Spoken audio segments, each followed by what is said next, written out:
pramuka. 2 lagi boleh izin. Alfa boleh? Tidak boleh.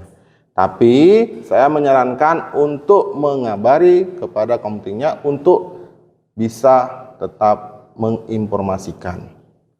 Ya, itu poin yang pertama. Poin yang kedua, biasanya saya selalu memberikan tugas dan laporan. Ya, tugas dan laporan ini adalah tugasnya untuk menambah nilai ketika UTS atau UAS nantinya kurang. Oke, nantinya untuk tugas itu ada 2 kali. Biasanya di pertemuan ganjil ya, di pertemuan di pertemuan 9 atau di pertemuan 11 seperti itu ya. Dan nantinya di akhir pertemuan seperti ini kita akan atau saya akan memberikan laporan atau mahasiswa saya kasih untuk membuat tugas laporan untuk menambah nilai. Latar belakang terkait proteksi radiasi ya di rumah sakit itu dasarnya adalah dari aturan.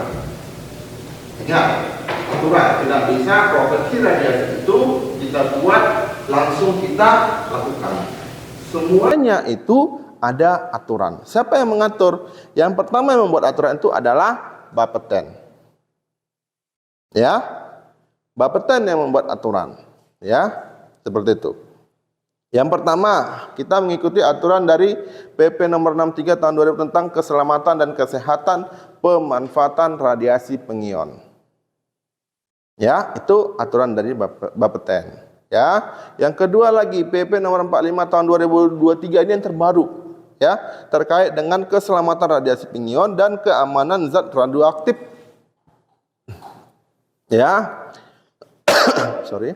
Yang ketiga di sini adalah Peraturan Kepala Bapeten nomor 4 tahun 2013 tentang proteksi dan keselamatan radiasi dalam pemanfaatan tenaga nuklir.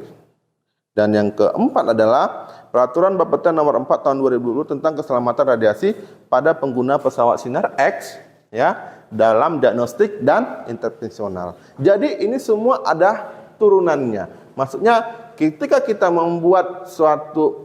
membeli suatu alat di rumah sakit, kita harus membaca aturan ini. Ya, karena setiap aturan ini ada beberapa dampak atau bagaimana untuk membangun atau keselamatan atau proteksi di rumah sakit. Ya, seperti itu ya. Jadi pada dasarnya rumah sakit harus mengikuti aturan dari Bapeten. Ya, boleh nggak Pak lari? Tidak boleh. Ya, seperti ini. Ya, Peraturan PP nomor 4 tahun 2000 Peraturan PP nomor 45 tahun 2023 tentang keselamatan radiasi pengion ya dan keamanan zat radioaktif. Ya, ini baru diganti. Jadi kenapa ini baru dirubah? Karena ada beberapa poin yang tidak dibuat atau yang dilalaikan di rumah sakit. Ya, contohnya terkait dengan paparan atau alat proteksi yang tidak ada di aturan itu. Makanya diubah lagi supaya lebih lengkap. Itu tujuannya. Oke? Yang kedua, kita masuk ke materinya. Apa sih itu radiasi? Saya rasa semua sudah paham. Sama mungkin sudah dijelaskan sama Ibu Kadek, apa sih radiasi itu? Ya, radiasi adalah energi yang berpindah dari satu tempat ke tempat lain yang membentuk gelombang atau partikel tanpa media perantara. Jadi energi.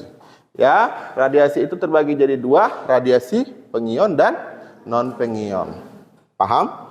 Sampai sini ada yang mau ditanya? Radiasi pengion dan non pengion? Oke? Lanjut kalau tidak ada pertanyaan. Oke. Gara-gara atau karena radiasi tadilah makanya kita membutuhkan yang namanya keselamatan dan proteksi. Kalau tidak ada tadi radiasi, kita tidak membutuhkan keselamatan dan proteksi ini, tidak usah.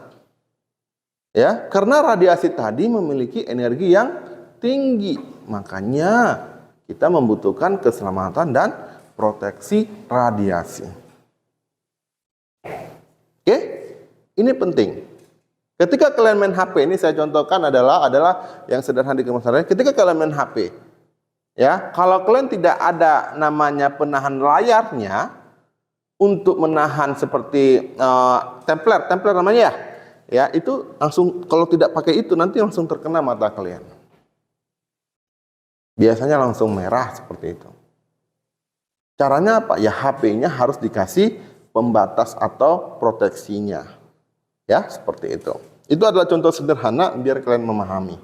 Ya. Selanjutnya, ya, tujuannya dari proteksi atau keselamatan ini adalah menerapkan budaya keselamatan radiasi, ya, menerapkan budaya keselamatan radiasi serta mengendalikan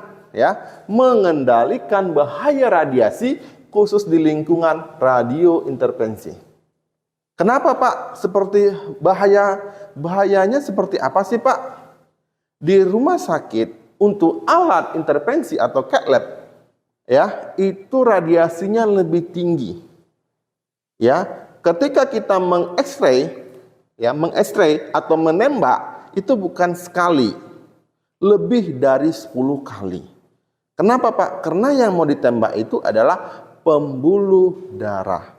Melihat penyumbatan, nanti ada di belakang PPT-nya, melihat pembuluh darah yang nyumbat seperti itu. Jadi nggak bisa langsung dilihat, ditembak sekali langsung dapat, tidak. Dan itu juga ada yang namanya energinya berapa, kedalamannya berapa. Orang gemuk, kurus, sedang itu berapa? Itu beda sekali energi yang mau kita gunakan. Ya, dan itu tidak sekali. Kecuali kalian hanya mau pingin melihat torak atau mana sih tulang yang patah, itu sekali. Tetapi kalau untuk cath lab atau jantung, pemeriksaan jantung, itu tidak cukup sekali. Ya, ketika ditembakkan otomatis kan radiasi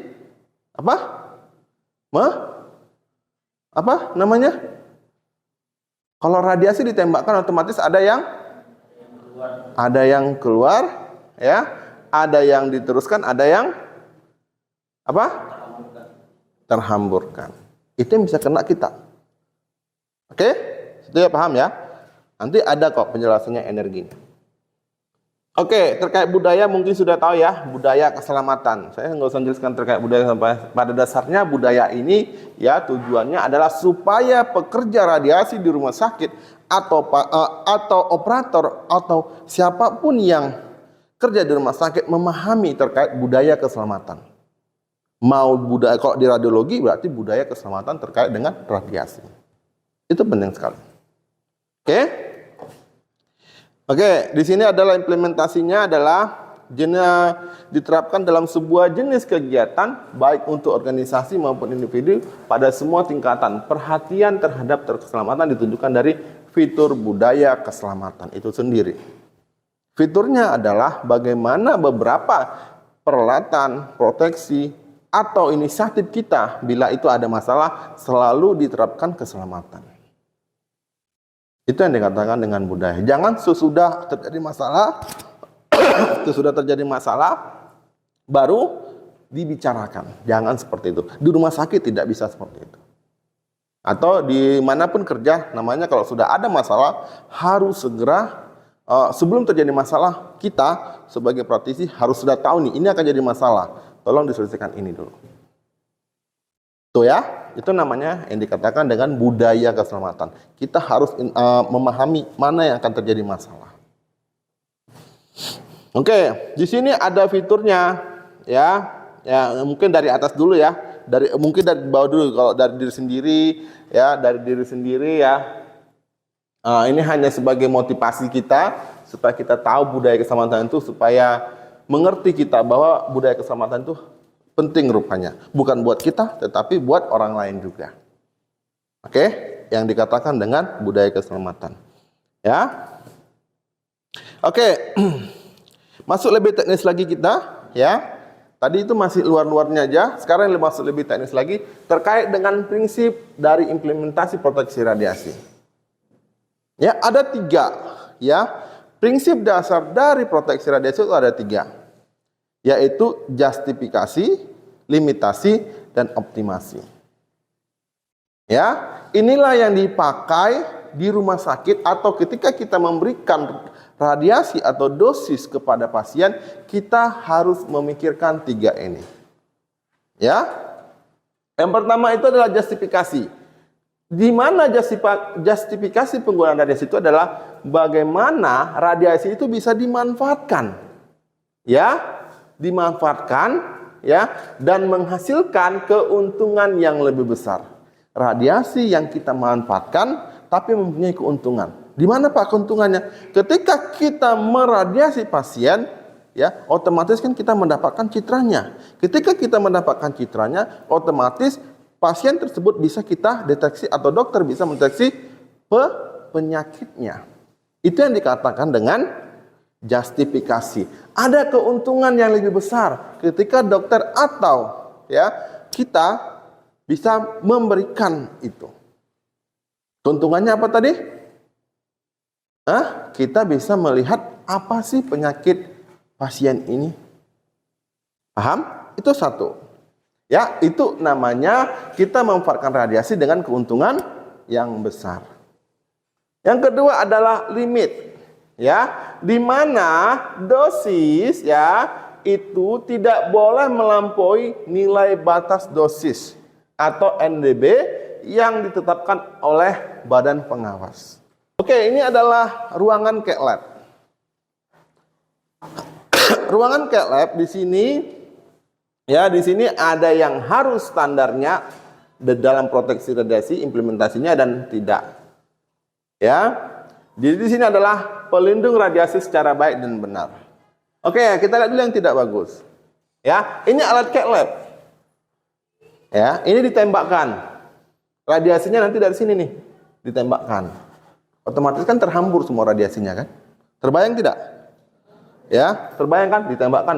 Ini pasiennya di sini nih. Atau tapi nanti bisa digeser nih ke sini kan gitu. Ditembakkan. Terhambur kan? Nah, tujuannya makanya setiap kali kita harus yang standarnya yang benar itu adalah ini yang dikatakan dengan cover tadi. Ya, shielding tadi. Pembatasnya itu supaya jangan terpapar radiasi ke seluruh tubuh. Itu harus. Ya, terus untuk Pak, pekerja radiasi kan banyak Pak di ruangan itu. Iya, tapi kan sudah memakai apron. Tahu kan apron? Yang sudah memakai nanti ada apronnya. Ya, ini hanya pembatas dosis ketika meng-X-ray. Seperti itu ya.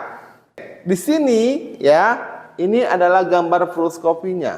Di sini adalah gambar fluoroskopi juga. Tetapi kita ambil yang namanya di item alat itu namanya sign-nya ya. Tujuannya supaya mana kita membuktikan gambarnya supaya lebih jelas. Biasanya kayak gitu. Nanti hasil gambar-gambar itu kita ambil dia mana lebih jelas. Itu yang akan kita print dan kita kasih sama dokter spesialisnya. Pernah kan melihat hasil printan hasil torah gitu kan? Itu seperti itu. Itu dilakukan kalau di CAT lab itu berulang, bukan sekali. Kalau CT scan sekali, kalau X-ray konvensional sekali. Tetapi kalau untuk CAT lab itu berulang. Ada gambarnya semua. Sampai ada gambarnya 36 citaran. Nanti dari gambar ini semua mana yang paling bagus itu yang kita ambil. Makanya saya bilang itu nggak akan bisa cukup sekali kok di CAT lab. Ya, ini hanya membuktikan gambarnya ya terkait laju dosisnya ya. 10 dikurang 60 ini 60 kali ya. Ini artinya 10 kali ya 10 kali ditembakkan dikali dengan 60 dosis yang akan diberikan. Oke. Lanjut. Udah habis ya. Oke. Mungkin ini kesimpulannya ya terkait dengan uji CAT lab atau fluoroskopi. Dokumentasi hasil paparan radiasi ini pemeriksaan di setiap pasien itu memang harus ada di alat ya. Dan terus yang kedua ada komunikasi terhadap seluruh personel di lingkungan CAT lab itu selalu harus ada juga supaya kita tahu ya orang yang bekerja radiasi itu harus memberitahukan juga kepada dokter atau radiografer yang bekerja di rumah sakit itu bahwa di sini dosisnya tinggi kalau menguji paparan radiasi lingkungan.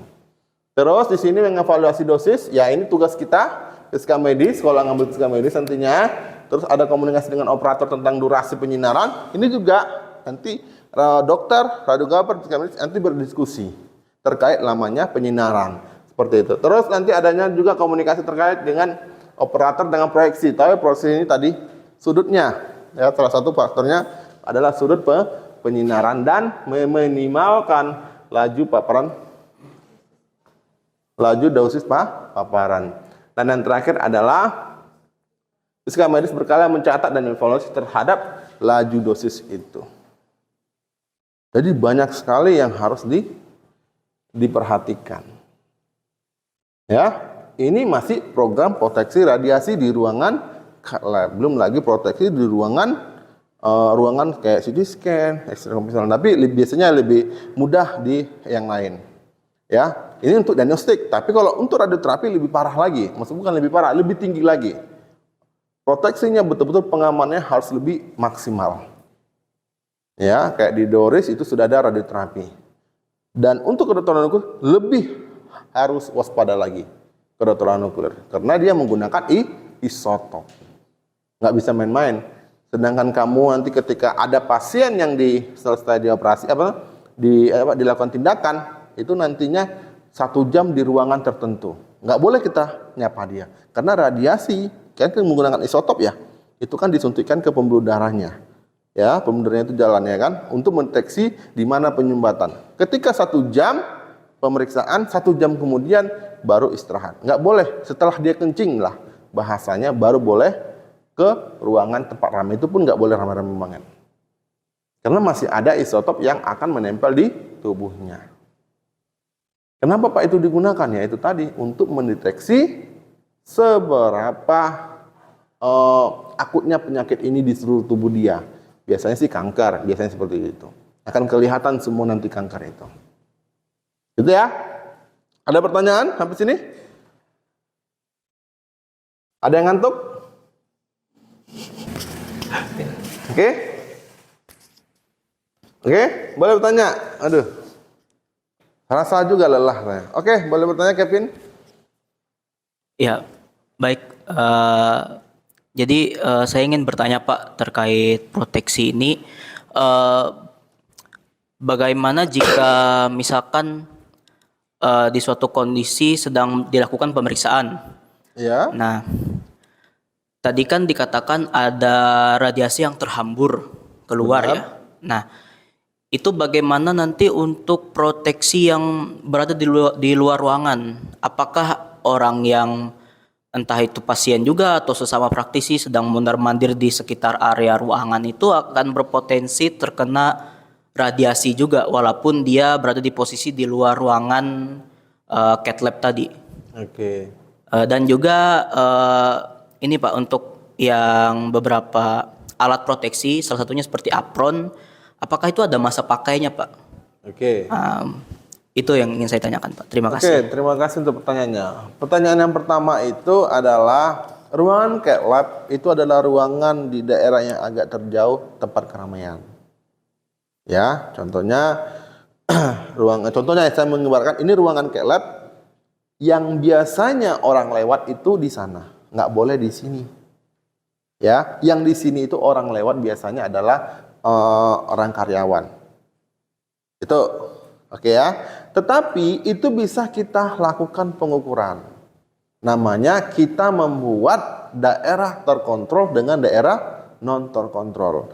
Kita bisa menghitung berapa orang yang lewat setiap jam atau setiap 1 hari di sini. Nantinya, ya, ketika alat itu dipakai, contohnya dipakai 30 menit 1 jam. Ada nggak orang lewat?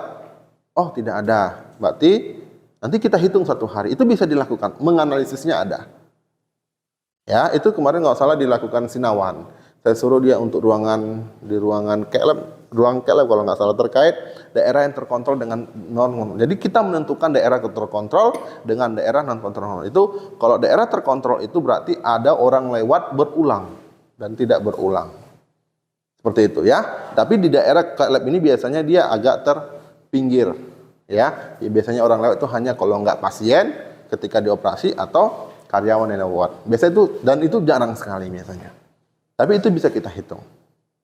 Ya, terpapar pasti kalau ada orang lewat. Ya, tetapi sebelum terpapar kan kita mempunyai tembok dinding yang tebalnya 30 cm. Ya. Sebelum ada orang jalan di sebelah itu kan dinding dengan PB. PB yang sudah dilapisi PB-nya. Jadi ada dinding, ada PB. Ya. Jadi itu yang bisa kita ukur nantinya terkait dengan paparan. Jadi tetap aman-aman. Ya, tetapi kan biasanya kan pasien nggak mungkin lewat lah di sini, nggak mungkin orang lagi operasi tiba-tiba lewat mondar-mandir kan, nggak mungkin, itu sangat jarang sekali. Dan itu memang selama saya yang membuat di rumah sakit Cath Lab itu pasti dia daerah yang jarang orang lewat, kecuali ada pasien dan operator itu aja sih. Tapi kalau operator biasanya kan kalau lagi ada tindakan nggak lewat, gitu. Ya, itu untuk pertanyaan pertama ya Kevin ya, seperti itu. Terpapar yang pasti cuman adanya pengaman tembok yang 30 cm, bukan 30 cm ya, lebih 35 cm kalau nggak salah, ditambah dengan PB-nya. Itu bisa nanti kita optimasi bahwa radiasi yang lain itu berapa. Yang kedua terkait masa pakai apron ini sebenarnya ada. Ya, ketika kita menyinari apron itu bisa kita tembak. Ya, yang dibilang layak pakainya itu ketika biasanya dipakai ya, apron itu ketika dicitra itu gambarnya akan jelek sekali. Ya, apron ini. Nah, ini apron ini nanti bisa kita tembakkan X-ray. Nanti akan kelihatan bahwa itu layak pakai atau tidak. Nanti nanti baru kita bisa analisis. Biasanya itu biasanya nggak terpakai itu biasanya karena ada hasil dari garis-garis di dalam ini. Ada garis-garis kan itu kan PB itu kan seperti besi ya, maksudnya kandungannya gitu kan. Itu biasanya kayak yang gampang di agak-agak kayak apa tuh namanya, gampang dibelokkan, maksudnya diputar gampang dibentuk ya, dibelokkan dibalik gini. Ini apronnya seperti itu ya, bentuknya elastis gitu loh. Ini bisa kita kita giniin. Nah, akibat dari gesekan yang biasanya orang yang asal selesai pakai kan dicampain, terus nanti dia berlipat gitu loh, kayak baju kan ada lipatannya itu ketika kita ekstray ya, baru kelihatan nantinya bahwa itu nanti bisa kita lihat layak pakai atau tidak. Tetapi kalau nggak kita ekstray biasanya nggak kelihatan nih bagus atau tidaknya ya. Layak pakainya itu dilihat dari ketika di ekstray. Sampai situ. Oke? Terjawab ya. Ada lagi pertanyaan? Kayaknya saya ini